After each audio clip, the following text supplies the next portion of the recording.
Hey y'all, it's Dr. Shamanda. Welcome back to my channel where we talk about all things mental health, personal finance, and overall strategies to live your best life. All right, welcome back. If you're new here, I am a former high school dropout turned doctor, PhD, and a millennial single mom of two teenagers, ages 17 and 18. All right, guys, welcome back. And also on this channel, we talk about all things financial freedom, time freedom, and building generational wealth. Yeah, I don't know what's going on, but I feel like I'm starting to feel a little stuffy. Monday, I was actually, by the way, it's Thursday right now. Monday, I literally had to call out of work because my head was hurting, my stomach was hurting, my chest was hurting, baby. What? I was like, yeah, I don't know. One of my patients, they gave me something, boy. What? But seriously, I feel better. I took some Theraflu and stuff, and I feel better. You know, speaking of that though, that's one reason why I do want to change up my situation in terms of work. I love being virtual, remote, because as someone who lives with autoimmune disease, being able to be home, especially not like necessarily in a clinical setting, is a little bit more easier for me. Now, somebody might say, well, you be going to the gym and you go out into the store and stuff. Yeah, I'm not supposed to live in a bubble. My doctor tells me don't live in a bubble because that's going to make it worse. Your immune system won't be, you know, able to handle anything if you just completely confine yourself somewhere. But working literally in a clinical hospital type setting, it really probably ain't the best move for me. But you know, that's one reason that motivates me to pivot in the near future, just because I just don't think that's a good fit, and I tried. You know what I'm saying? But we'll talk about that another time. What are you guys here for? You are here to hear an update about my Freedom Fund savings. And I'm super excited because today, y'all, your girl hit another milestone. If you read the title, you probably already see it. But yes, we just exceeded $3,000. Oh my gosh, y'all, I'm so excited. Now, a couple other updates, so we'll talk about that. Ultimately, the goal for this series, it was to reach $6,000 again. And I say again because if you're already updated, or you know, I reached $6,000 earlier this year, but I used some of it to pay down my car balance, so I could pay that off, which I was able to pay off. You can check out that series. It's on my channel as well. And then also during my job transition, I used some of the savings, I guess the remaining amount of the savings, to cover the transition. Again, I talk about that in some other past videos, but I was supposed to get sick time and all that stuff paid out, and I did, so I had to pull from my savings. But ultimately, I was like, no, I'm gonna refund this, refill it back, right, by the end of this year. And what I realized is that I definitely want to hit these goals, but I realize sometimes I can set too many goals at once, or set them a little too high. And I really want to kind of like lean on a general goal, achievable goal, right? But then also like a stretch goal. So that's what I need to start doing. So I honestly, and I remember when I initially started this series, I had a moment, I was like, okay, why don't you just set your goal for $3,000 and have your stretch goal be $6K? That's what I originally did, but then I was like, you know, I'm an overachiever, ambitious. Y'all see the degrees and credentials, all that stuff. So I was like, nah, I'm gonna go with 6. Girl, no. You know what I'm saying?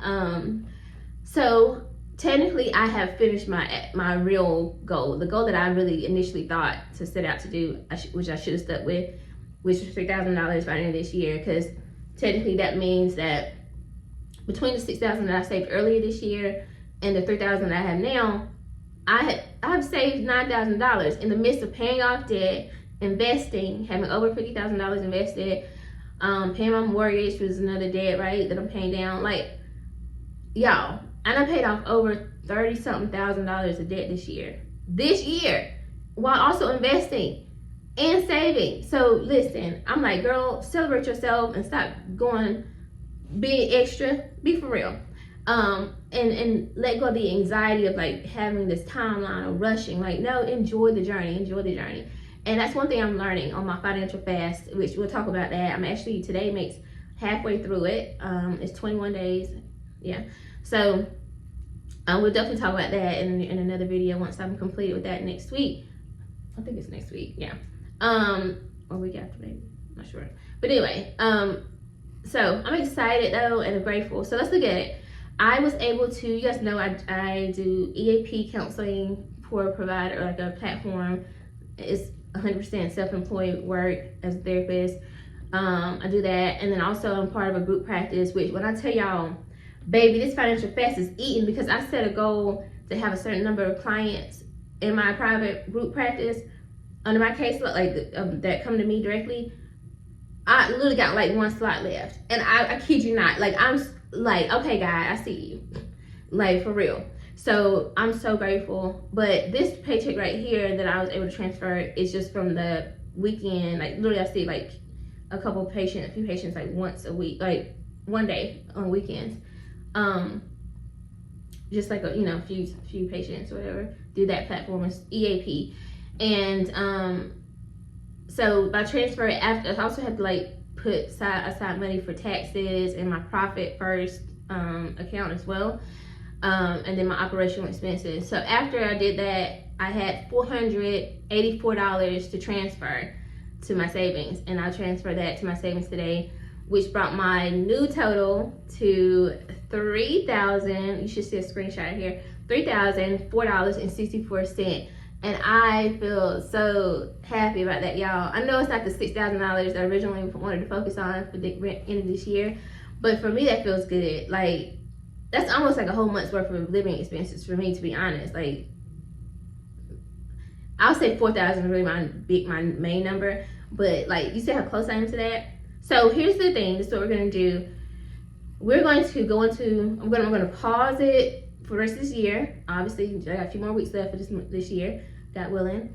And 2026, God willing, we're gonna hit the ground running on my race to 25,000.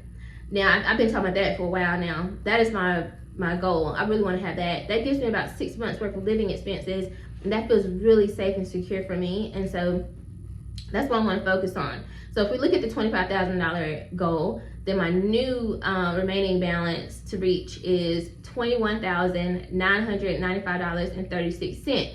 Now I know that's a big number, but I truly believe between my full-time work and my private practice work, my YouTube earnings, revenue, book sales, other things that I have going on, I truly believe that I can hit that number, and that's going to give me such a level of stability and feeling like stable, you know what I mean? And I'm excited about that. And honestly, again, the money that I earn from seeing patients in my private practice goes to my debt payoff and my savings. So it gives me more meaning behind the work that I'm doing, because I could easily just be like, nah, I'm not be doing extra work, you know what I'm saying? Or like I can just work in my regular job and just see my kids that I work with. No, like I get to help other people that don't have access to me and my service inside of that like hospital setting. So that feels really good, and I really love my new clients that I'm working with. I love it. I'm excited to get off work and see them in the evenings, and then on the weekends. My phone is running out of data. Did it record it? Okay, my phone is running out of data, so I gotta hear it make this quicker. But I feel excited about that, and just releasing any stress or anxiety around it, and just being grateful feels really good. And I know that's helping to attract everything that God has given me and my desires. So that's all I have for you guys. Stay tuned if you want to continue on this journey and this goal. So if you want to reach $25,000 by the end of 2026, join this next challenge with me, and we're going to do it. I truly believe it. So if you have any questions or thoughts, anything like that, definitely comment below. I do want to, and I'll tell you guys about this in my next payday video, which is next week. I have some bonuses coming up. We just got approved for a bonus for next month. And I have some other like bonuses and stuff. So make sure you stay tuned and see where that goes, because that'll be going toward my savings accounts. All right guys, I hope you like this video. If you do, like, comment, subscribe, share, and I'll see you guys in the next one. All right, bye.